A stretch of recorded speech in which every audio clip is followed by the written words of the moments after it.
Setelah camping bermalam di Taraju, pengembaraan kami selanjutnya menuju air terjun Cibadak Cihurip. Di tanjakan Amlong Singajaya, kami istirahat sejenak sambil menikmati indahnya pemandangan. Sesampainya di air terjun atau dalam bahasa Sunda disebut Curug Badak, kami disuguhkan pemandangan yang menakjubkan. Curug Badak ini berada di Desa Cisangkal, Kecamatan Cihurip, Garut Selatan. Mengenal Curug Cibadak Garut. Keindahannya bisa dilihat dari pinggir jalan desa. Air terjun di sini memiliki pemandangan yang indah dan tidak mengecewakan. Bahkan limpahan air derasnya bisa disaksikan secara langsung dari pinggir jalan desa. Curug Cibadak menjadi salah satu magnet wisata dengan pemandangan alamnya yang tak boleh dilewatkan. Di tengah perjalanan, kami melihat lagi air terjun yang tak kalah indah, namun lokasinya sulit dijangkau. Sesampainya di Sancang, matahari tidak lama lagi terbenam, menandakan sebentar lagi hari menjelang malam. Awalnya kami tidak berencana bermalam, namun karena waktu tidak memungkinkan untuk masuk pantai Sancang di sore itu, maka kami memutuskan untuk camping bermalam di pantai Cijeruk, Sancang. Di pantai ini, suasana sunyi sepi, jauh dari hiruk-pikuk kebisingan, membuat kami merasa nyaman beristirahat, menikmati senja di pinggir pantai. Lokasi ini agak lumayan jauh dari warung. Untungnya di freezer kami masih terdapat cukup perbekalan. Seperti biasa di malam hari, kami memasak, menyiapkan makan malam dan cemilan, serta minuman hangat sekedar untuk menghilangkan haus dan lapar. Malam pun kami lalui dengan istirahat yang cukup.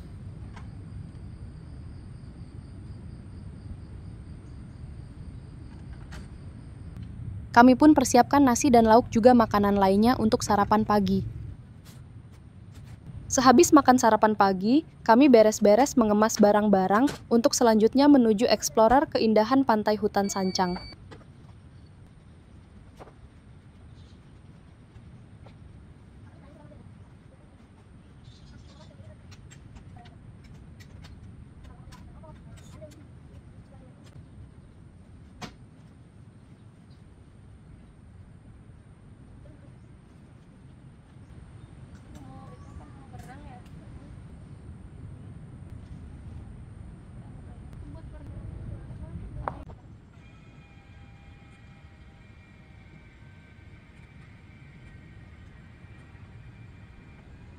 Selesai beres-beres tenda dan peralatan lainnya, kami menyewa sepeda motor warga seharga Rp100.000 untuk seharian sudah termasuk bensin. Oh iya, masuk ke Pantai Sancang tidak ada tiket masuk, cukup bayar parkir saja sebesar Rp5.000 dan bayar rakit penyeberangan sebesar Rp15.000 untuk satu motor berikut penumpang motornya.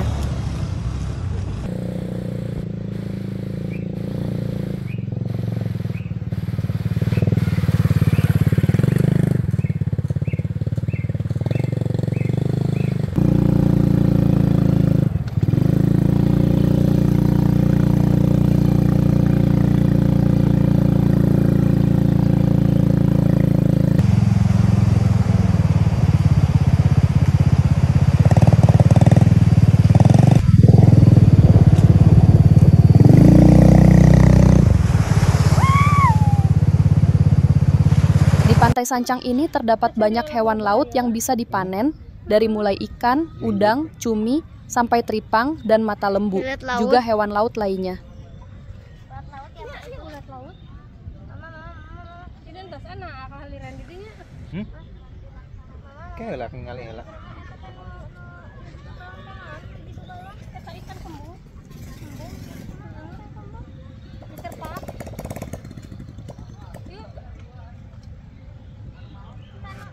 Pantai ini beda dengan pantai lainnya, karena terdapat banyak tumbuhan yang tumbuh di tengah laut, sehingga pantai pun jadi teduh.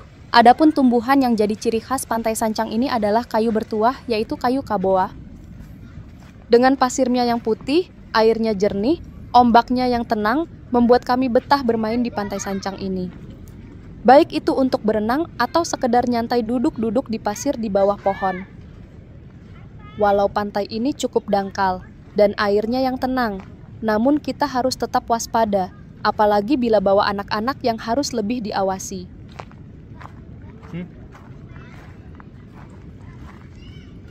Eta akar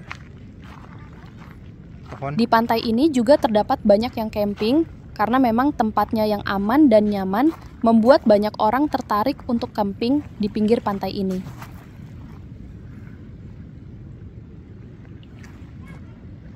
Tumbuhan yang tumbuh di tengah Laut Sancang inilah yang disebut kaboa. Konon kayu kaboa ini tumbuh dari tongkat Prabu Siliwangi yang ditancapkan ke tanah saat dikejar oleh anaknya Raden Kian Santang untuk diajak memeluk agama Islam.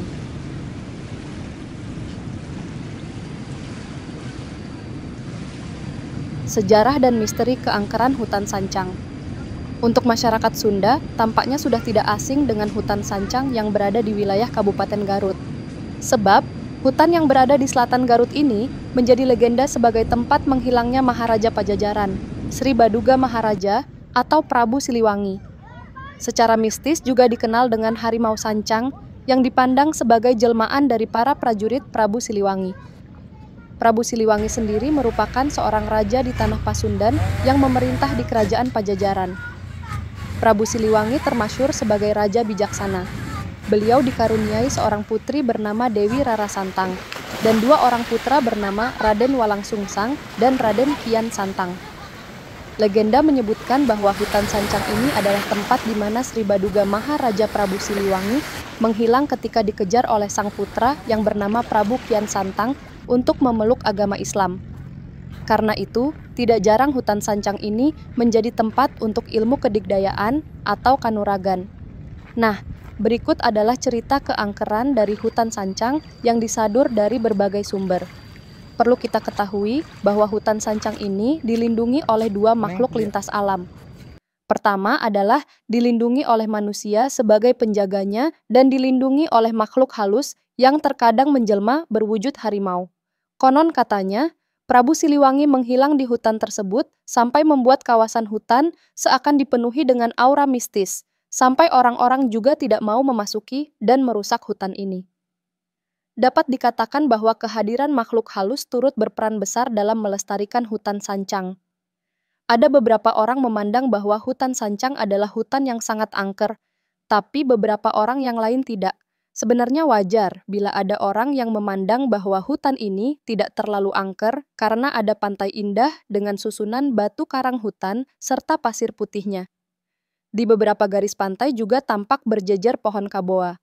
Pohon yang dipercaya menjadi tempat adanya Prabu Siliwangi ini masih berdiri kokoh dan memenuhi garis pantai. Mitos mengatakan bahwa di mana ada pohon kaboa, di sanalah Prabu Siliwangi pernah ada. Masyarakat setempat meyakini bahwa pohon ini adalah jelmaan tongkat Prabu Siliwangi. Pohon tersebut hanya tumbuh di pantai sancang yang berada di dekat petilasan Prabu Siliwangi seperti Batu Cikajayaan, Karanggajah. Hingga kini, banyak yang mempercayai bahwa daerah-daerah tersebut adalah tempat angker sehingga tidak seorang pun berani merusaknya. Terlepas dari benar atau tidaknya, ritual yang pernah dilakukan, kawasan hutan sancang memang menjadi area mistis untuk masyarakat Sunda. Konon, salah seorang raja di tanah Pasundan, yaitu Prabu Siliwangi, menghabiskan sisa hidupnya di hutan sancang. Bahkan, makamnya juga diduga kuat berada di sebuah gua yang dinamakan Gua Sancang. Legenda mengatakan bahwa Prabu Siliwangi dan pasukannya terdesak masuk ke kawasan hutan sancang. Karena sang putra yang bernama Raden Kian Santang yang telah mempelajari agama Islam selama 7 tahun di Makkah, berniat untuk membujuk sang ayah agar masuk Islam. Akan tetapi, Prabu Siliwangi bersikukuh tidak mau masuk Islam sampai akhir hayatnya. Namun di cerita lain ada kemiripan suatu kisah, yaitu Prabu Sanghyang Cakradewa Kerajaan Panjalu yang sama-sama dari Sunda, yang memiliki anak dengan kesaktian yang luar biasa dan tak terkalahkan, hanya sekedar untuk mau melihat darahnya sendiri pun tak ada yang mampu mengalahkan, yaitu Sanghyang Boros Ngora. Prabu Cakradewa merasa bahwa ada suatu ajaran yang lebih baik dan menyuruh Sanghyang Boros Ngora untuk mencari guru yang bisa mengajari ajaran tersebut. Namun, setiap kali bertemu dengan yang akan dijadikan gurunya, selalu diuji dulu dengan diajak berkelahi, namun tak ada yang bisa mengalahkannya. Mendengar kabar ada seorang sakti di tanah Mekah, singkat cerita, Sanghyang Boros Ngora menyeberang lautan dengan menggunakan ajian napak sancang berlari di air, dan sampai di tanah Mekah. Sesampainya di tanah Mekah, lalu bertemu seorang kakek dan memaparkan maksud tujuannya untuk mencari orang sakti tersebut untuk diajak adu kesaktian, yang bila bisa mengalahkan dirinya, maka mau dijadikan guru.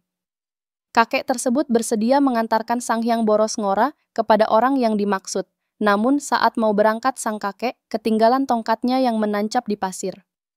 Lalu sang kakek minta bantuan Sang Hyang Boros Ngora untuk mengambilnya. Awalnya Sang Hyang Boros Ngora mencabutnya dengan sebelah tangan.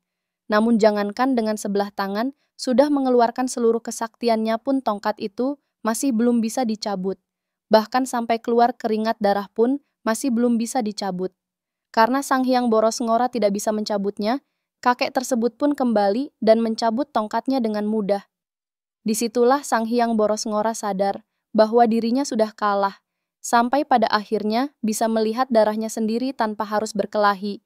Jangankan untuk bertanding diajak berkelahi, sekadar mencabut tongkatnya saja tidak mampu. Sang Hyang Boros Ngora bertanya, siapakah sebenarnya kakek ini? Kakek tersebut pun menjawab, dialah Sayyidina Ali radhiyallahu anhu yang dicarinya.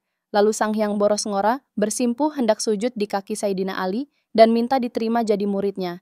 Namun Sayyidina Ali menahan Sang Hyang Boros Ngora agar tidak bersujud kepadanya sambil mengatakan, tidak boleh bersujud kepada selain Allah Subhanahu wa Ta'ala. Sang Hyang Boros Ngora pun masuk Islam dan diberi nama Syekh Abdul Iman, lalu belajar ilmu agama Islam selama 7 tahun. Setelah 7 tahun lamanya, Sang Hyang Boros Ngora kembali ke Panjalu untuk mengajak ayahnya Prabu Sang Hyang Cakradewa ikut memeluk Islam. Namun Prabu Sang Hyang Cakradewa menolaknya dan memberikan syarat sebelum Sang Hyang Boros Ngora bisa membawa air Zam-Zam dari Mekah ke Panjalu dengan memakai gayung yang bolong-bolong, maka takkan mau ikut masuk Islam. Sang Hyang Boros Ngora pun kembali ke Mekah untuk kembali berguru, dan selanjutnya kembali ke Panjalu membawa gayung bolong-bolong berisi air Zam-Zam, dan diserahkan kepada ayahnya Prabu Sang Hyang Cakradewa. Air Zam-Zam tersebut dituangkan di sebuah lembah yang menjadi situ Lengkong sekarang, dan gayungnya disimpan di puncak Gunung Sawal. Dan diberi cindramata oleh Sayyidina Ali berupa pedang Zulfikar, cis atau tongkat dan jubah yang sekarang tersimpan di Museum Bumi Alit Panjalu. Namun di kisah ini, Prabu Sang Hyang Cakradewa pun masuk Islam, yang sekarang makamnya berada di Cipanjalu. Selain kisah Sang Hyang Boros Ngora, yang mirip dengan kisah masuk Islamnya Raden Kean Santang, juga ada kisah Rakeyan Sancang dari Garut Selatan putra Prabu Kertawarman dari istri ketiganya Wang Amet Samida, seorang pencari kayu bakar yang dinikahi hanya selama 10 hari saat Prabu Kertawarman berburu ke hutan Garut Selatan. Rakeyan Sancang pada tahun 1 Hijriah sudah masuk Islam dan menyebarkan ajaran Islam yang sebelumnya bertarung dahulu dengan ayahnya. Kisah masuk Islamnya Rakeyan Sancang ini juga mirip dengan Raden Kean Santang dan juga Sang Hyang Boros Ngora dari Panjalu. Jadi, ada 3 kisah pendekar sakti dari tanah Sunda yang kisah masuk Islamnya sama, namun benar atau tidaknya, wallahu a'lam. Hanya saja, ada perbedaan cerita di ketiga ayahnya yang jadi masuk Islam atau tidaknya. Konon katanya, saat ini Prabu Siliwangi dan pasukannya tetap hidup, serta raganya berada dalam bentuk harimau putih yang terus berjaga di hutan Sancang. Beberapa orang mempercayai hal ini. Percaya atau tidak, inilah cerita yang beredar di masyarakat luas. Dan benar atau tidaknya, wallahu a'lam.